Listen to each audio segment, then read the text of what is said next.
Buenos días, mis hermanos. Vamos a dar inicio a los trabajos de la escuela dominical. En esta ocasión vamos a dar inicio a una serie de principios bíblicos que vamos a estar estudiando uno cada domingo. Vamos a empezar a trabajar con ellos.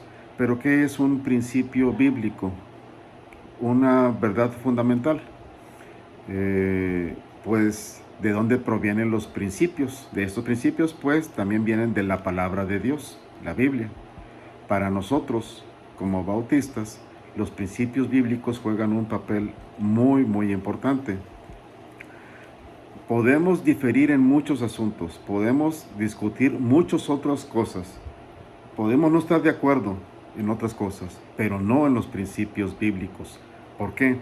Para empezar, nosotros no los inventamos, los hemos creído a través de la historia porque los hemos descubierto en la palabra de Dios.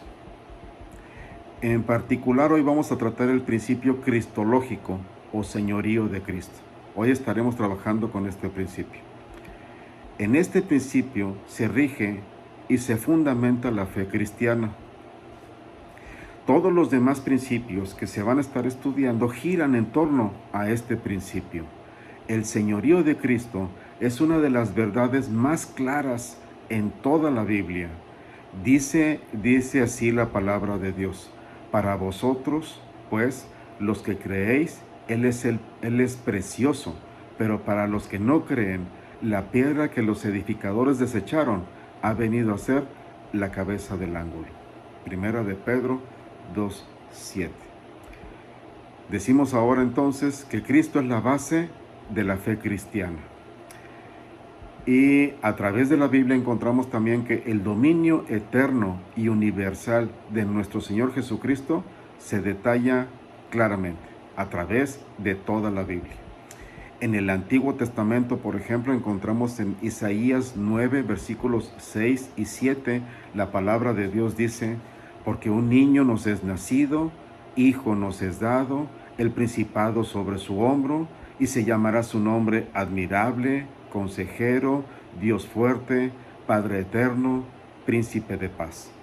Lo dilatado de su imperio y la paz no tendrán límite sobre el trono de David y sobre su reino, disponiéndolo y confirmándolo en juicio y en justicia desde ahora y para siempre. El celo de Jehová de los ejércitos hará esto. Isaías 9, 6 y 7. Seguimos con el Antiguo Testamento. Y le fue dado dominio, gloria y reino, para que todos los pueblos, naciones y lenguas le sirvan. Su dominio es dominio eterno, que nunca pasará, y su reino uno que no será destruido. Daniel 7:14. Si nos pasamos ahora al Nuevo Testamento, es evidente también la autoridad de nuestro Señor Jesucristo sobre la naturaleza, sobre los espíritus y también los rituales religiosos.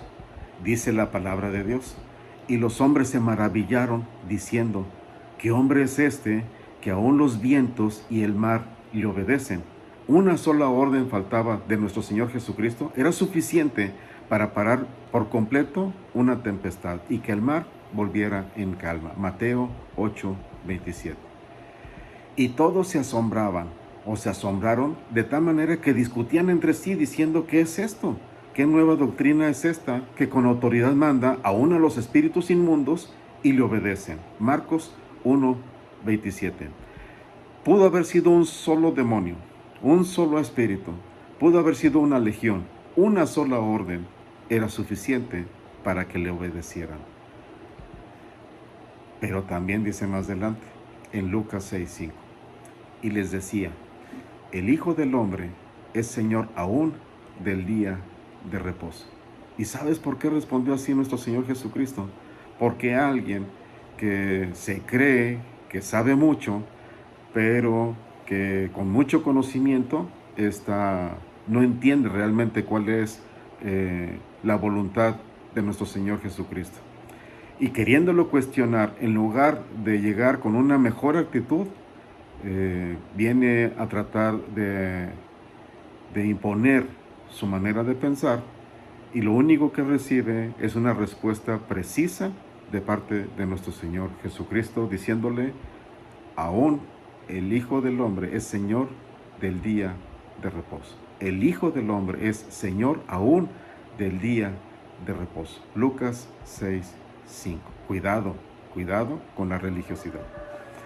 Hablar del señorío de Cristo es hablar también de la iglesia. ¿Por qué? Pues porque Cristo es cabeza de la iglesia, así lo dice la palabra de Dios, y sometió todas las cosas bajo sus pies, y le dio por cabeza sobre todas las cosas a la iglesia. Efesios 1:22. Efesios 4:15 dice, sino que siguiendo la verdad en amor, crezcamos en todo en aquel que es la cabeza, esto es, Cristo. Mientras más le conocemos, mejor van las cosas. Y Él es la cabeza del cuerpo que es la iglesia, el que es el principio, el primogénito de entre los muertos, para que en todo tenga la preeminencia. Así lo cita Colosenses 1:18. ¿Por qué podemos decir entonces que como cabeza de la iglesia, su autoridad es incuestionable? Hechos 1:4 dice así, y estando juntos, les mandó que no se fueran de Jerusalén, sino que esperasen la promesa del Padre, la cual les dijo, ustedes oyeron de mí. Hechos 1:4. Más adelante todavía dice, yo soy el alfa y la omega, el primero y el último. No le deja espacio a nadie más. Escribe en un libro lo que ves y envíalo a las 7 iglesias que están en Asia, a Éfeso, Esmirna, Pérgamo, Tiatira, Sardis, Filadelfia y la Odisea. Apocalipsis 1:11. Todo esto implica que cada uno de nosotros, que somos hijos de Dios, después de haber recibido a Jesucristo como Salvador, podemos vivir también la experiencia de tenerlo como nuestro Señor. Sí, tenerlo como nuestro Señor. ¿De qué manera hago mío el principio cristológico? ¿Cómo hago para vivir esa experiencia de tenerlo como mi Señor? Pues muy sencillo, es algo que está al alcance de tus manos a través del discipulado. Participar en el discipulado me permite conocer a Jesucristo y algo muy interesante que realmente yo espero que tú tomes esa decisión. Déjate transformar por Él. Participar en el discipulado te permite conocer a Jesucristo y dejarte transformar por Él. Juan 1, del 35 al 42, cita así la palabra de Dios. El siguiente día otra vez estaba Juan y 2 de sus discípulos, y mirando a Jesús que andaba por allí, dijo, he aquí el Cordero de Dios. Le oyeron hablar los 2 discípulos y siguieron a Jesús. Y volviéndose Jesús y viendo que le seguían, les dijo, ¿qué buscáis? Ellos le dijeron, Rabí, que traducido es maestro, ¿dónde moras? Les dijo, venid y ved. Fueron y vieron dónde moraba y se quedaron con él aquel día, porque era como la hora 10:00. Andrés, hermano de Simón Pedro, era uno de los 2 que habían oído a Juan y habían seguido a Jesús. Este halló primero a su hermano Simón y le dijo, hemos hallado al Mesías, que traducido es el Cristo, y le trajo a Jesús. Y mirándole Jesús dijo, tú eres Simón, hijo de Jonás. Tú serás llamado Cefas, que quiere decir Pedro. Esto lo vemos en Juan 1, del 35 al 42. Muy interesante. Participar en el discipulado me permite conocer a Jesús y dejarme transformar por Él. ¿Qué sigue después de conocerle? ¿Qué sigue después de dejarme transformar por Él? Seguirlo, imitarlo y compartirlo con otros. Lucas 9:23 dice, y decía a todos, si alguien quiere venir en pos de mí, niéguese a sí mismo, tome su cruz cada día y sígame.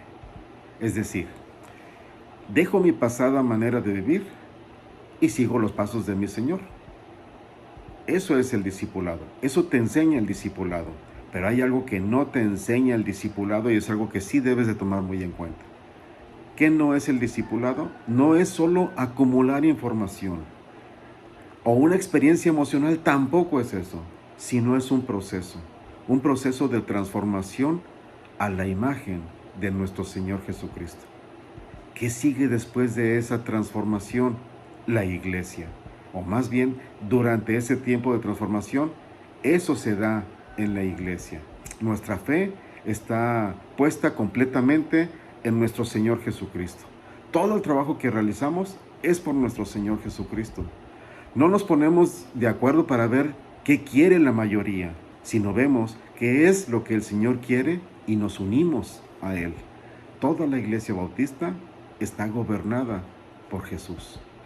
Dice Dios en su palabra, sino que siguiendo la verdad en amor, crezcamos en todo en aquel que es la cabeza, esto es Cristo. Efesios 4:15. Siguiendo la verdad en amor, crezcamos. Es crecer cada día más en el conocimiento de nuestro Señor Jesucristo, dejarnos transformar por Él, conocerlo, seguirlo y decirles a otras personas las cosas grandes y maravillosas que ha hecho con nosotros. ¿Quieres conocerle más y más? Intégrate a la iglesia. Conocerle más significa terminar siguiendo sus pasos. Conocerle más, terminas siguiendo sus pasos. ¿Qué otra cosa más tengo que saber con relación al señorío de Cristo? La ética cristiana. Es muy interesante también. Y déjame decírtelo de esta forma. Primero te pregunto, ¿cómo es tu comportamiento como cristiano bautista? ¿Te riges por una serie de prohibiciones o mandatos? ¿Te comportas bien para estar con Cristo o porque estás con Cristo? ¿Cuál es tu respuesta? Lo ideal para estar bien es someterse por voluntad propia a la soberanía del Señor. Someterse por voluntad propia a la soberanía del Señor. Déjame decirte algo. Es muy desgastante tratar de vivir una vida fría que se enorgullece de las cosas malas que ha dejado de hacer con la meta de verse intachable ante los demás, sin darse cuenta de lo lejos que se está del Señor Jesús y más cerca de los fariseos. Una vez más, es muy desgastante tratar de vivir una vida fría que se enorgullece de las cosas malas que ha dejado de hacer con la meta de verse intachable ante los demás sin darse cuenta de lo lejos que se está del Señor Jesucristo y más cerca de los fariseos. Dice la palabra de Dios, así que todas las cosas que querráis que los hombres hagan con vosotros, así también haced vosotros con ellos, porque esto es la ley y los profetas. Mateo 7:12. La palabra de Dios no nos desafía a dejar de hacer cosas malas, no te desafía a dejar de hacer cosas malas, más bien te desafía a hacer el bien con amor, manteniendo una relación intensa con Jesucristo, quien es el amor en persona. Entonces, el principio bíblico es fundamental. El principio cristológico es la base de los demás principios. Este principio bíblico da identidad a la Iglesia Bautista. Por eso es importante entenderlo, reflexionarlo y enseñarlo cada día más y más para cumplir con lo que Dios nos demanda.